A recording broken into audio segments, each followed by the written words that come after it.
امام ابن حجر نے فتح الباری میں اور امام العینی نے عمدۃ القاری میں سلف صالحین سے منقول ایک عمل کو بیان کیا ہے، اور اس عمل کے بارے میں ان دونوں اماموں نے کہا کہ یہ عمل مجرب ہے، اور اس عمل کو بہت سارے ائمہ اور بہت سارے محدثین نے آزمایا۔ اگرچہ یہ عمل کسی صحیح حدیث سے یا کسی صحابی کے عمل سے ثابت نہیں ہے، لیکن ان ائمہ نے بعض تابعین سے اس قول کو اور بعض تابعین کے تجربے سے ثابت شدہ اس عمل کو اپنی اپنی کتب میں نقل کیا ہے۔ انہوں نے لکھا کہ جس شخص پہ جادو کا اثر ہو جائے تو اس کے علاج کے لیے سبز بیری کے 7 پتے لیے جائیں اور ان کو پیس لیا جائے، اور ان پسے ہوئے 7 ہرے سبز پتوں کو کسی بالٹی یا ٹب یا کسی برتن میں ڈالا جائے، اور اس برتن میں اتنا پانی ڈالا جائے جو کسی انسان کے غسل کرنے کے لیے کافی ہو، اور پھر اس پانی پر سب سے پہلے آیت الکرسی پڑھی جائے، اور پھر سورۃ الاخلاص پڑھی جائے، اور پھر معوذتین قل اعوذ برب الفلق اور قل اعوذ برب الناس ان کو پڑھا جائے، اور اس کے بعد آیات سحر کو پڑھا جائے جو قرآن میں 3 سورتوں میں موجود ہیں۔ عام آیات سحر کے بارے میں تو اس سے پہلے ہم نے گزشتہ درس میں 56 کے قریب آیات کا حوالہ دیا تھا، ان میں زیادہ مشہور اور معروف یہ 3 مقامات ہیں۔ سورہ الاعراف کی آیت نمبر 117 سے لے کر 125 تک، اور سورہ یونس کی آیت نمبر 79 سے لے کر 82 تک، اور سورہ طٰہٰ کی آیت نمبر 65، 66، 67، 68 اور 69، 5 آیات۔ تو سورہ الاعراف اور سورہ یونس اور سورہ طٰہٰ کی ان آیات کو پڑھ کر اس پانی پہ دم کیا جائے، اور اس پانی کو یہ شخص پیے، اور اس پانی سے یہ شخص غسل کرے جس شخص پہ جادو کا اثر ہے۔ ان ائمہ نے لکھا کہ اس عمل کو ہم نے آزمایا اور الحمدللہ ہم نے اس میں شفا کو پایا۔ اور اسی طرح امام ابن ماجہ نے اور مجمع الزوائد میں صاحب مجمع نے اس قول کو نقل کیا، جس کے بارے میں بعض محدثین نے یہ کہا کہ یہ آپ علیہ الصلاۃ والسلام کا قول نہیں ہے، بلکہ یہ سیدنا عبداللہ ابن مسعود رضی اللہ عنہ کا قول ہے کہ علیکم بالشفاءین العسل والقرآن، تمہیں جب کوئی تکلیف یا بیماری لاحق ہو تو 2 چیزوں سے شفا حاصل کیا کرو، ایک شہد اور دوسرا قرآن پاک۔ تو قرآن پاک کی آیات کے پڑھنے اور سننے سے ایمان والوں کو اللہ تعالی شفا دیتا ہے، جس طریقے پہ ارشاد فرمایا وَنُنَزِّلُ مِنَ الْقُرْآنِ مَا هُوَ شِفَاءٌ وَرَحْمَةٌ لِّلْمُؤْمِنِينَ۔ اور اسی طرح کلونجی، اس میں بھی شفا ہے، جس کو حبہ سودا کہتے ہیں۔ متفق علیہ حدیث میں رسول اللہ صلی اللہ علیہ وسلم نے ارشاد فرمایا فی الحبۃ السوداء شفاء من کل داء الا السام، کلونجی جو ہے اس میں ہر بیماری کی شفا ہے سوائے موت کے۔ حبۃ السوداء، اس میں ہر بیماری کی شفا ہے۔ اور حبۃ السوداء جو کلونجی ہے، اس کے چھوٹے چھوٹے کالے دانے ہوتے ہیں، ان کو اگر نہار منہ صبح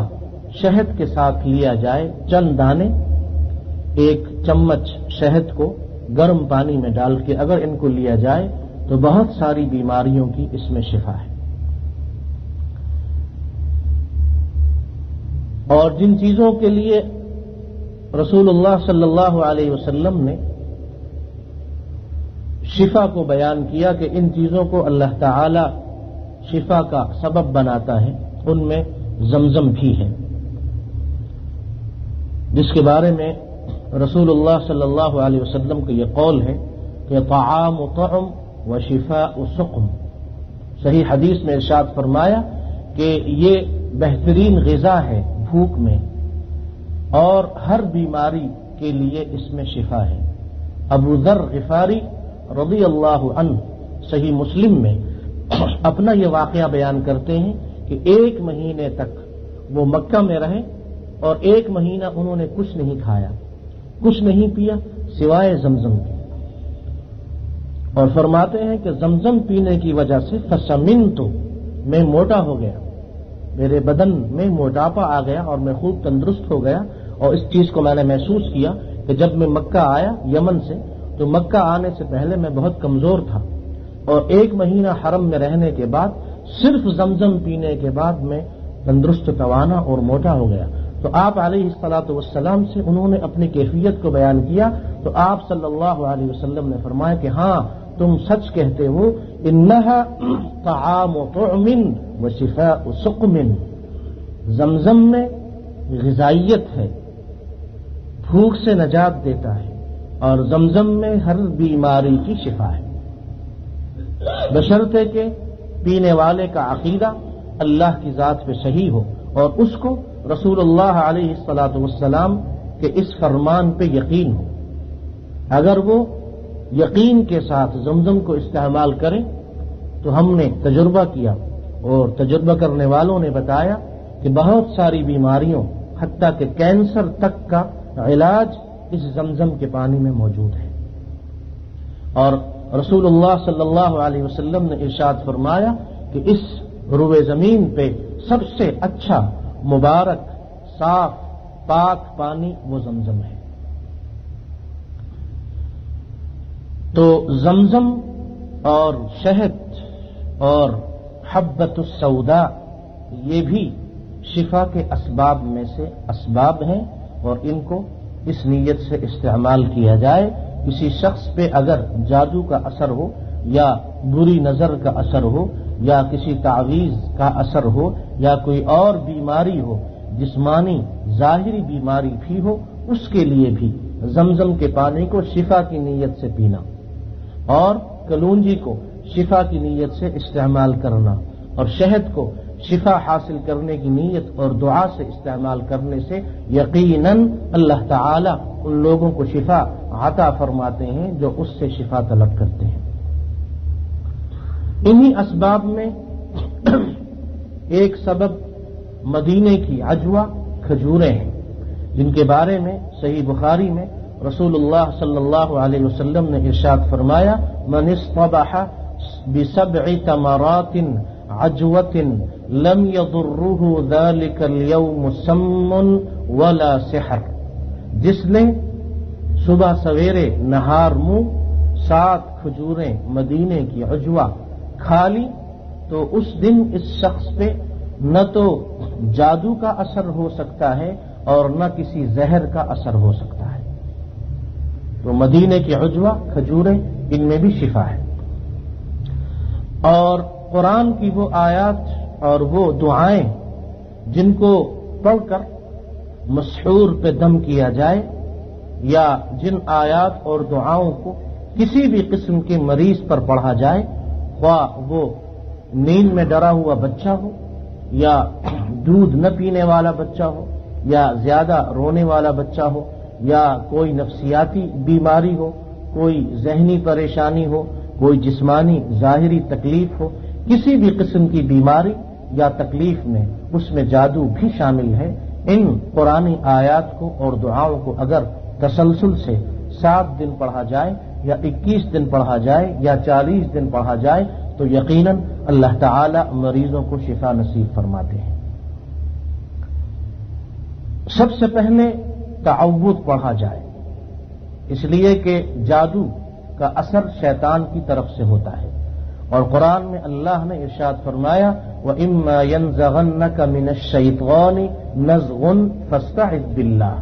شیطان کی طرف سے تم پہ جب کسی قسم کا حملہ ہو تو فوراً اللہ کی پناہ میں چلے جاؤ۔ تو آغاز میں سب سے پہلے جب آپ اپنے اوپر کچھ پڑھنا چاہیں یا کسی مریض پہ کچھ پڑھنا چاہیں تو سب سے پہلے آپ تعوذ پڑھیں، اور تعوذ وہ پڑھیں جو نہایت ہی کارآمد اور مفید اور مضبوط تعوذ ہے۔ ایک تو عام تعوذ ہے اعوذ باللہ من الشیطان الرجیم، اور دوسرا ہے اعوذ باللہ السمیع العلیم من الشیطان الرجیم، لیکن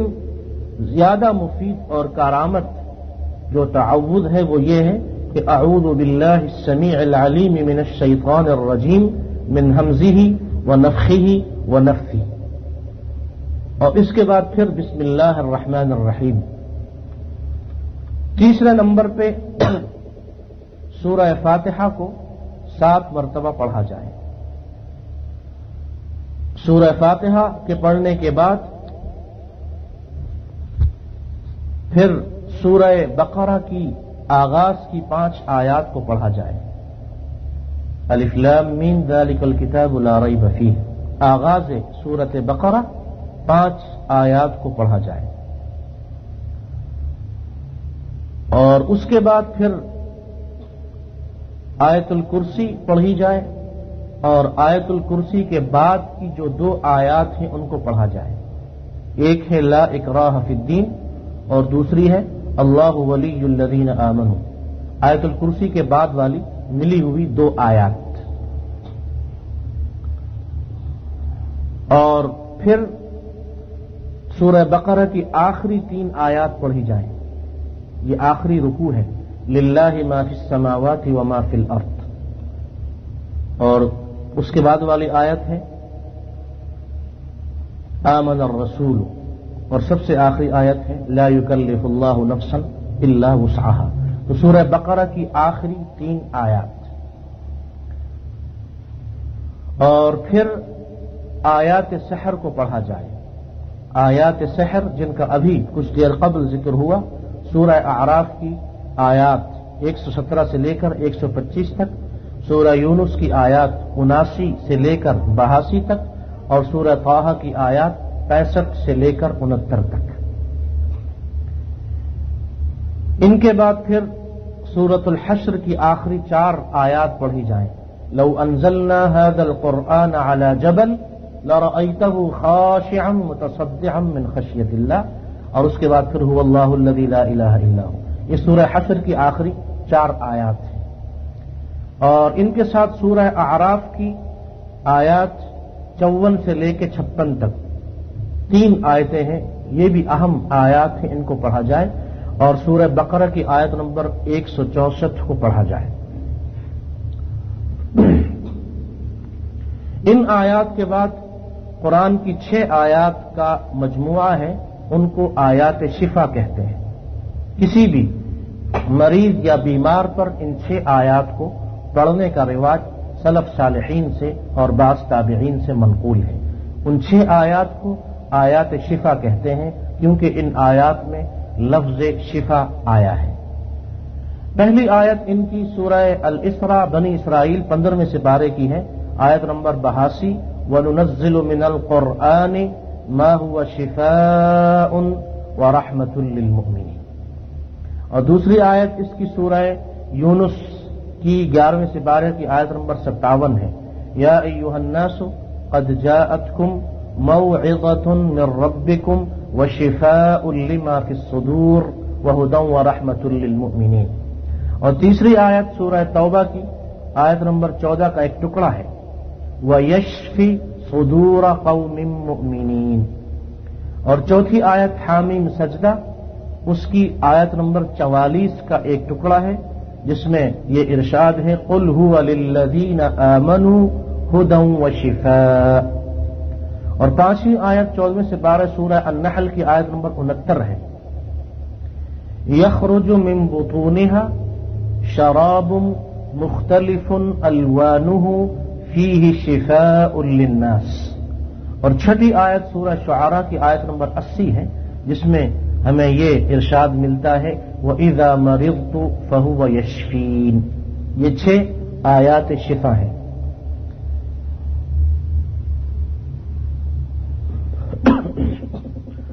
اور قرآن کی 3 آیات وہ ہیں جن کے بارے میں بعض احادیث سے یہ ثابت ہے کہ ان آیات میں اللہ تعالی کا اسم اعظم ہے، وہ اسم اعظم